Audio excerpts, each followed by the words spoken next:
जनहक्क news network, जनतेचा आवाज, हक्कासाठी लढा.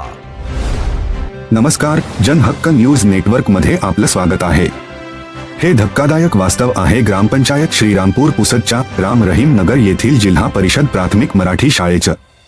स्वच्छ भारताच्या गप्पा मारणाऱ्या प्रशासनाचा खरा चेहरा बघा. तुटलेली दारे, शेवाळ साचलेल्या भिंती आणि घाणीचं साम्राज्य.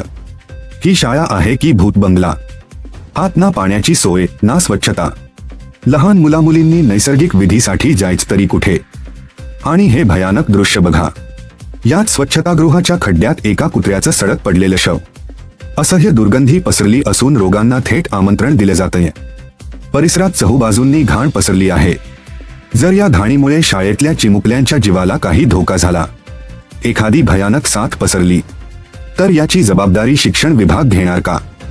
जिल्हा परिषद प्रशासन, गटविकास अधिकारी आणि स्थानिक लोकप्रतिनिधी झोपेचं सोंग घेऊन अजून किती दिवस अशा निष्पाप मुलांच्या आरोग्याशी खेळणार आहात?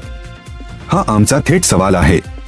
अशाच सत्य आणि निर्भीड बातम्यांसाठी आमच्या YouTube चॅनलला सबस्क्राईब करा आणि जास्तीत जास्त शेअर करा.